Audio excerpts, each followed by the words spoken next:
Ronaldinho is one of the greatest football players of all time. He has won the Champions League, the Ballon d'Or, and the World Cup. Before his fame, Ronaldinho would sharpen his talents playing futsal and beach football. At Barcelona, he arrived drunk to training, and after his career would find himself playing a futsal tournament in prison, where he scored 5 and assisted 6 goals in an 11-2 win. This is the story of Ronaldinho Gaucho, the most entertaining athlete of all time.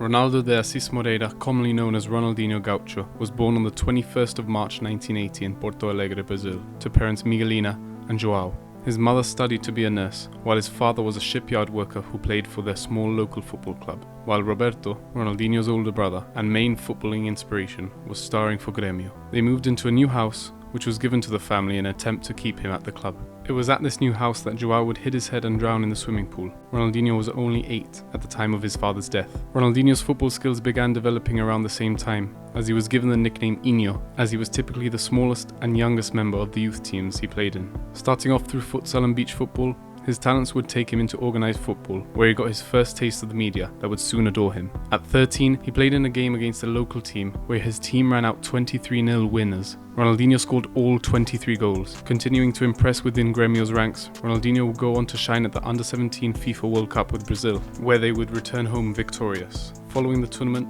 Dinho continued to impress at Grêmio. Now 18, he signed with the first team while playing in the very physical South Brazilian Regional Championship, which was the division most likened to the European leagues due to its aggression at the time. He headlined for Grêmio in '99, scoring 22 times in 47 games, winning the inaugural Copa Sul, tormenting World Cup winning captain Dunga, and capturing the hearts of Grêmio supporters. His performances encouraged his first call-up to the senior national team in 1999. Impressing and scoring great goals against less opposition further stamped the understanding into the rest of the country. Ronaldinho was going to become a fantastic football player. However, like many players, love from the fans can only last so long. His loyal Grêmio supporters turned on him as they found out he had signed with French side PSG for a free transfer, as both parties made use of the Bosman ruling, leaving Grêmio without a fee for their star player. Arsenal had shown interest in buying the Brazilian, but there were issues with obtaining a work permit that got in the way of the transfer. A loan move to Scottish side St Mirren also fell through due to fake passport scandals.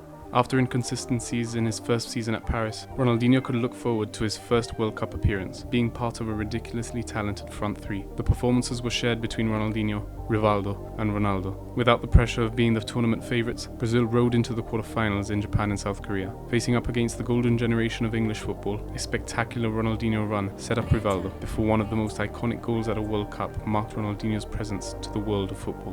Whether intentional or not, the free kick motivated the Brazilians further as they brushed by their opposition to win the World Cup, where Ronaldinho was voted as the tournament's best midfielder.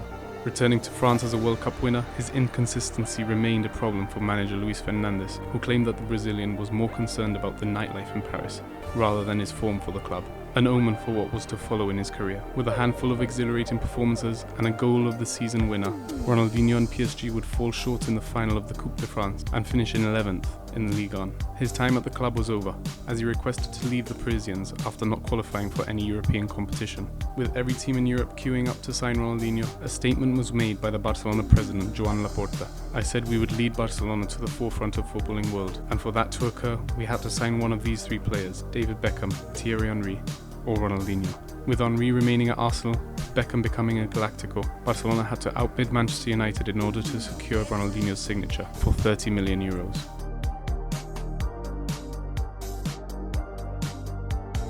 Revitalizing the Catalan club, Ronaldinho joined Barcelona at a time where few people believed in the team. His impact was immediate, as he scored a thunderbolt on his La Liga debut, but injury in the first half of the season sidelined Ronaldinho and saw Barcelona fall to 12th in the league. Upon his return, he raised the game of the Catalans, scoring 15 league goals and beating Madrid at the Bernabeu for the first time in 7 years, something Xavi credited as the start of the Barcelona rise.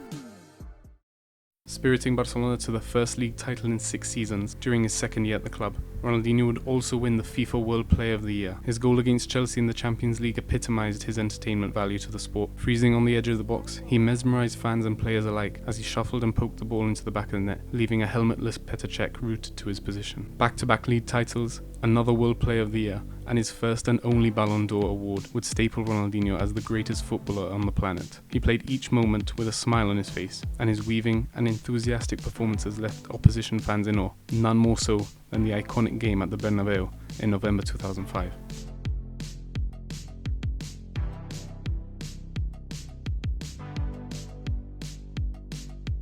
Scoring twice against Los Blancos by attacking their right-hand side of defence, he left the opposing team's fans in awe, as they could do nothing but applaud their most fiercest rivals as their number 10 danced through their multi-million-dollar team. Capping off one of the most successful years of his career at the Champions League final in Paris against Arsenal, Ronaldinho guided Barcelona to their first Champions League title in 14 years, and he was treated as a king because of it. His link-up with Samuel Eto'o, Deco, and his passing of the torch to academy graduate Lionel Messi allowed Ronaldinho to make a mark on everyone who watched him during his years at the club. 21 league goals in 2006-2007 was not enough, as Barcelona lost on head-to-head to Real Madrid, who finished the season on the same points as their Catalan rivals. But it was in this season when Ronaldinho's morals and motivations were called into question, as they had been during his time in Paris. His lifestyle choices got in the way of his ability on the pitch, and with a new generation circulating in Barcelona, Ronaldinho found himself increasingly isolated, with a looming question over whether his magic had been exhausted, or if he required a new challenge to revive his career. He sought after this career change as he signed for AC Milan and turned down the opportunity to play in Manchester City. Teaming up with an all-star Milan team, including David Beckham and Kaká, the usual issues continued to surround Ronaldinho. With his physical condition declining due to his partying lifestyle, he once again received criticism during his time in Italy from his managers. His talents were never in question, but his dedication to the sport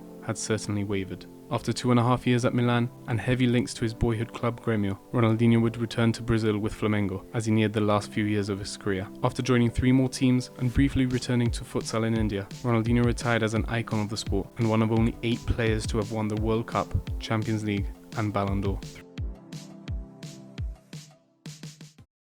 Throughout his career, Ronaldinho had been an entertainer, which consistently led him to receive hundreds of marketing opportunities. Famously, in 2006, he received over 19 million euros in endorsements as he became the face for numerous brands, including Nike, Pepsi, Coca-Cola, and EA Sports. His most famous and iconic commercial blew up in the early days of YouTube as he struck the crossbar multiple times in a Nike ad. The video was the first one on the platform to hit 1 million views, but it had been continuously claimed that Ronaldinho's global status played a part in his downfall. He appeared to be more of a pop star or a marketing tool rather than an athlete. Thinking too much about the advert and attempting to replicate the actions on the pitch led to him confusing the 2 roles. Legal troubles plagued his retirement, as 57 properties belonging to the Brazilian were confiscated due to unpaid taxes and fines. Also removing both his passports, the nature of the issue was later found out to be an illegal fishing platform being built on a heritage protected area. Ronaldinho and his brother would then fail to pay the $6 million fine and have their passports suspended. Dinho would then be arrested in Paraguay after being found to use a fake passport to enter the country for a book promotion. When he was held in prison, he played a futsal tournament with the other inmates, where the coverage of the game went viral as Ronaldinho scored 5 and assisted 6 in an 11-2 win for his team of criminals. He is one of the most recognizable and memorable members in the history of sport. He is the man who popularized the sport in the countries that already craved and idolized every player that stepped on the pitch. He is the player that was able to re-energize one of the biggest sports clubs in the world and brought an element of fun to a game that has become all too serious and controversial. He is the man whose talents blessed our screens for a short amount of years, but his legacy runs wild on the streets of Brazil and in the hearts of the world's biggest players right now. He is